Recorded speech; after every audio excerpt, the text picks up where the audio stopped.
Écoute Emmanuel, je t'interview là par téléphone pour le blog Palo Alto et compagnie. Oui. Vu ta super expérience sur l'approche Palo Alto et ses différentes applications, Oui. déjà en fait ça m'intéresserait de discuter avec toi de ce que apporte l'approche Palo Alto à une DRH, parce que en fait tu m'avais dit que tu avais été DRH je crois pendant 10 ans. Oui, absolument. Enfin, alors, donc, si je devais le synthétiser, je dirais que ce que ça apporte à une DRH, c'est un outil fabuleux pour résoudre les problèmes relationnels au sein de l'entreprise. Ouais. Et alors, moi, de mon expérience, je considère que, d'une façon générale, 80% de la non-performance humaine, on va dire, provient de problèmes relationnels mal résolus. Ou plus exactement résolus par des solutions d'une autre nature. C'est-à-dire qu'on va résoudre des problèmes relationnels par des solutions d'organisation, des solutions de formation, des solutions de licenciement, il faut, enfin, etc. Mais on ne gère pas ces problèmes avec des solutions relationnelles. D'accord. Tu peux donner un exemple, par exemple ?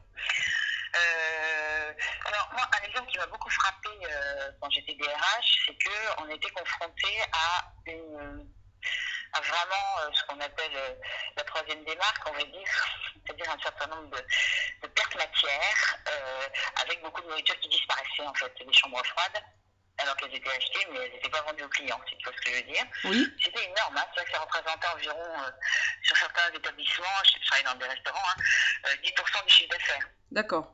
Ouais. Et donc, alors tout ce qui avait été mis en place, c'était vraiment donc, des caméras dans les chambres froides, des fouilles de sacs à la sortie des établissements, etc.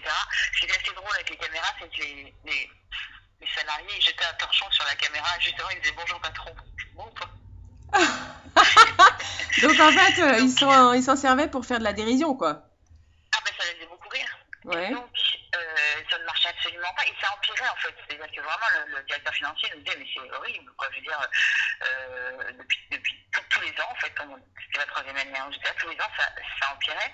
Et donc la dernière solution en date, ça avait été de se dire tiens on va recruter un détective privé. On va le mettre dans les chambres froides, quoi. Voilà, en bas des restaurants, là où il y avait toutes les chambres froides, les épiceries et tout ça. Ouais. Et puis, on va lui demander de nous dénoncer, en fait, les gens qui volent. D'accord. Wow. Donc, ce qui était assez hallucinant, parce que c'était horrible. Donc bon, j'étais absolument contre. Et en plus, comme j'étais formée à Palo Alto, je disais, mais vous voyez bien que c'est toujours plus de la même chose. On est de plus en plus dans le contrôle, dans la sanction, dans la... en fait, de réprimander, etc. Et ça marche pas. Donc, moi, je pense qu'il faut vraiment faire autrement. Ouais. Donc, je m'étais fait un peu envoyer bouler en disant, autrement, c'est beau d'être angélique. Enfin, bon, très bien. Et donc, en fait, j'avais travaillé sur le fait de me dire, on n'arrête pas de dire qu'en fait, ils sont des voleurs. Hein. Donc, c'est vraiment la vision du monde. Hein. C'était qui vole un œuf, vole un bœuf. En fait, ce sont des voleurs. Il faut enlever les voleurs de l'entreprise et comme ça, il n'y aura plus de vol. Quoi. En gros, c'était ça la vision du monde. D'accord. Moi, je m'étais dit, ça ne marche pas, ça. Donc, en fait, ce qu'on avait fait, c'est qu'on s'était dit, on va, avec la directrice qualité, on va tous les prendre, tous les salariés, en fait, qui sont en contact, et on va leur expliquer, voilà, on a 10% du chiffre d'affaires qui est parti en cette matière. On pense qu'il y a du gaspillage, on pense qu'il y a un certain nombre de choses qui sont mal gérées, il y a de la casse, etc. Et donc, comme vous savez mieux que nous, on se demande qu'est-ce qu'on pourrait faire pour diminuer ce pourcentage. Donc on les a traités en experts d'une certaine manière, plutôt que de les traiter de voleurs.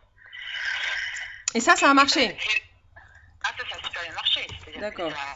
on est tombé à 2%, donc je l'ai fait sur un resto pilote et ensuite j'étais obligée de le faire partout parce que ça faisait gagner beaucoup d'argent. D'accord. Ouais, ça... Donc on n'a pas changé l'organisation, on n'a viré personne, on n'a pas fait de formation, on a juste relationnellement modifié une structure de relation, quoi. Quelque part, vous leur avez fait confiance alors qu'avant, c'était juste méfiance. On peut pas leur faire confiance. C'est ça ? Voilà, mais c'était pas... Je me place pas sur un plan moral, hein. C'est-à-dire que... Non, moi non plus. Je dis juste que je fais un 180 degrés, non, parce que tu vois, en effet, pas faire d'angélisme, hein. Je dis juste que quand on arrive à faire un 180 degrés en collectif dans une entreprise, on obtient des résultats fabuleux. Ok. Parce que là, en effet, c'était vous êtes des voleurs, et là, on dit vous êtes des experts. ce qui m'étonne, ouais, c'est que je rencontre. Je peux me tromper, mais j'ai l'impression que c'est pas tellement connu cette approche-là en entreprise ou auprès des DRH. Non, pas du tout en fait, mais c'est pas connu en fait d'une façon générale en France, que ce soit en clinique ou en coaching, parce que ce soit en clinique ou en coaching, on est encore sur des prémices psychanalytiques. Alors, Et même, j'ai envie de dire presque plus en coaching, je trouve. Avec en plus une espèce de coaching étrange, un petit peu moral justement. d'accord. Un petit peu, voilà. Il faut être positif, il faut être actif, il faut être. etc. Alors que, enfin, bien entendu qu'il faut l'être, qu'il faut pas l'être. Mais je trouve que c'est une analyse des problèmes qui est très figée en fait.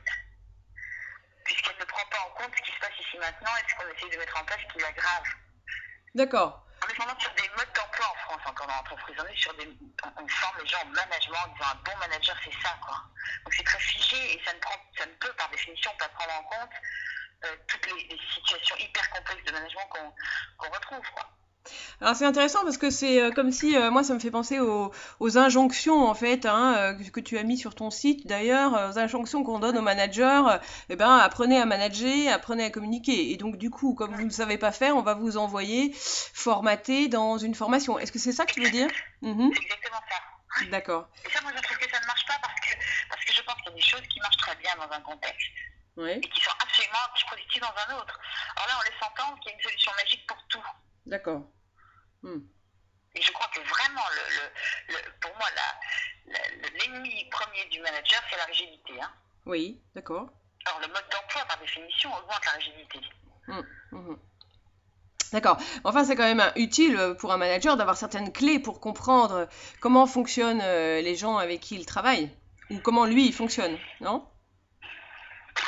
Oui, mais encore une fois, je trouve qu'il n'y a pas de fonctionnement donné. Je veux dire, il y a des contextes qui font qu'on fonctionne d'une certaine façon et des contextes qui fonctionnent exactement différemment. Donc, encore une fois, je trouve que c'est assez réducteur et que donc ça peut être créateur de rigidité, quoi. D'accord. C'est pareil que tous ces trucs-là, MBTI, Processcom, les ennéagrammes, enfin tous ces trucs qui mettent les gens un peu dans des cases en disant ah ouais, c'est parce que c'est un persévérant rêveur, PTP, truc qui réagit comme ça, ouais, enfin c'est horrible quoi. Oui, c'est ça, mais dans un contexte, il va réagir totalement différemment. Ouais. Et ce qui est intéressant, c'est que toi, tu as beaucoup travaillé sur la souffrance scolaire et les comportements dans la cour d'école. Justement, qu'est-ce qui est intéressant comme parallèle à relever? Alors, le premier parallèle qui est super intéressant, c'est que dans la cour de l'école, on parle de popularité et dans l'entreprise, on parle de pouvoir. Mais la façon de préserver soit cette popularité, soit ce pouvoir sont toujours de façon très archaïque et exactement identique en fait, hein, d'une certaine manière. C'est-à-dire qu'on a des escalades qui se mettent en place pour garder le pouvoir ou pour ne pas le prendre. Et puis des gens qui sont maltraités comme des gens qui sont plutôt dans la toute-puissance. Ça c'est le premier parallèle qui est très intéressant, c'est que moi je me retrouve parfois en train d'aider une petite fille à se défendre dans la cour, et 2 heures plus tard, je me retrouve face à une directrice marketing qui se fait harceler. Je vais donner pratiquement des choses similaires aux deux, quoi. Parce que la structure de la relation est identique. Par exemple, donc tu es en train de dire que le harcèlement en entreprise est très proche de ce qui peut se passer comme sorte de brimade, je sais pas si on peut appeler ça du harcèlement, dans la cour de récré? Si on appelle ça du harcèlement, absolument, oui, c'est la même structure relationnelle. D'accord. Et donc, clairement, comment ça se traduit, ça? C'est-à-dire que, exactement comme le harcèlement en entreprise, c'est-à-dire que dans une espèce d'escalade atroce où quelqu'un est de plus en plus recroquevillé, de plus en plus en position basse, de plus en plus déprimé, et quelqu'un qui prend de plus en plus de pouvoir, de plus en plus d'assises sur l'autre et sur le groupe, quoi. Donc c'est vraiment une escalade complémentaire, exactement comme dans la cour de l'école. D'accord. Et donc, avec l'approche Palo Alto, on peut s'en sortir en faisant le virage en 180 degrés, c'est ça? Exact, puisqu'en fait, en le faisant surtout sur la structure de la relation, c'est-à-dire en mettant du symétrique dans une relation complémentaire, c'est-à-dire qu'on va demander à celui qui est en position basse de reprendre une position un peu plus haute pour enrayer en fait cette espèce de cercle vicieux interactionnel. Ouais. Et donc, en effet, on a des résultats relativement rapides, parce que en fait, ce qui se passe, c'est que que ce soit dans l'entreprise, dans la cour de l'école, les, entre guillemets, agressés, enfin victimes, ont une espèce de croyance qui partagent qu'ils n'y peuvent rien en fait. Tu vois ce que je veux dire? Ils peuvent rien, ça. Ils n'ont pas d'impact. Ok. Et donc, avec le fait de les remettre en action sur le fait d'enrayer encore une fois ces cercles vicieux, ça modifie complètement leur perception des choses. C'est intéressant, l'image. Les choses. Oui. Pardon. Bah, l'image qui. Voir les choses d'une façon interactionnelle et non plus intrapsychique avec un méchant, un gentil, un bourreau, une victime. Mais qu'est-ce que je peux mettre en place de différent en fait? C'est déjà en soi extrêmement aidant, quoi. Ok, et justement, comment est reçue alors l'approche Palo Alto quand tu vas en entreprise? Alors, dès que les entreprises ont goûté à Palo Alto, ils sont absolument friands de ça, parce que c'est extrêmement pragmatique, ça parle très fort aux dirigeants, parce que c'est efficace, on n'est pas dans quelque chose d'un peu, psychologisant, quoi, en fait, on n'est vraiment pas là-dedans. Non.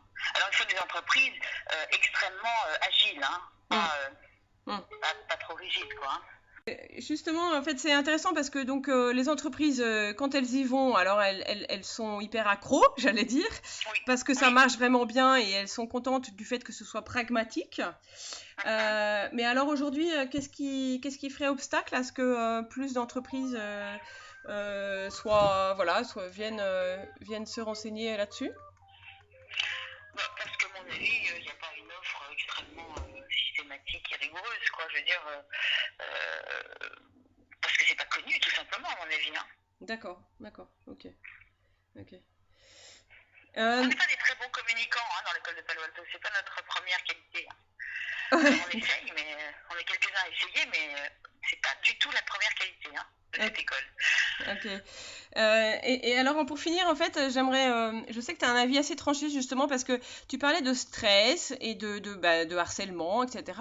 Et aujourd'hui, il y a quand même toute une façon d'aborder ce sujet-là qui est à travers les risques psychosociaux.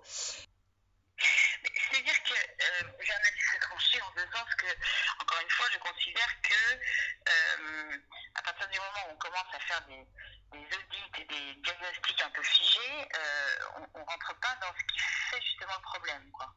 Et comme l'école de Palo Alto est précisément une école qui travaille sur la résolution de problèmes et non pas de sauter des obstacles, c'est vraiment pas le sujet, quoi. Rigoureusement, l'idée, c'est vraiment comment on traite un problème. Et donc, traiter un problème avant qu'il n'apparaisse, c'est-à-dire la prévention des risques psychosociaux, me paraît vouée à l'échec, voire dangereuse en ce sens qu'elle peut générer dans la perception des gens des problèmes là où il n'y en avait pas avant. Tu vois ce que je veux dire? Oui, tout à fait. Oui, ok. Et voilà. Et donc, moi, je trouve que moi, je milite pour une résolution des problèmes psychosociaux. Mais pas une prévention des risques psychosociaux. Ça me paraît voué à l'échec. Donc quand ils apparaissent, c'est-à-dire que tant qu'il n'y a pas la crise, en gros, tant qu'il n'y a pas une situation problème où on est coincé, où on ne sait plus quoi faire, eh bien ça n'est pas efficace, voire ça peut produire le contraire d'aller essayer de prévenir les risques, c'est ça?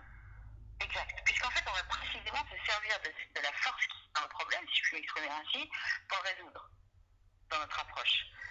Comme il n'y a pas de mode d'emploi, et que tout dépend des forces en présence, tout dépend du contexte, tout dépend du tentative de régulation qui a été mise en place, tout dépend de la perception qu'on a à la hiérarchie, enfin, tout ça doit être pris en compte précisément.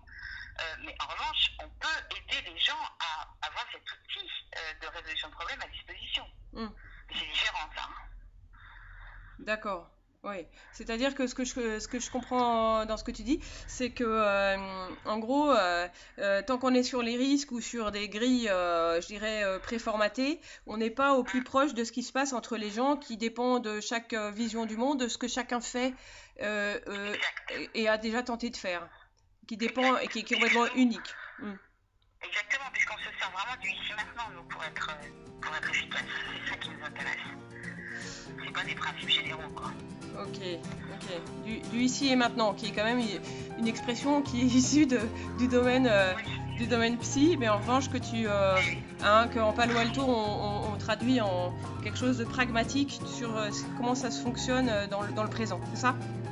Oui, c'est ça. Enfin, le ici maintenant, moi je le refuse beaucoup en entreprise. Ici maintenant. Bien sûr.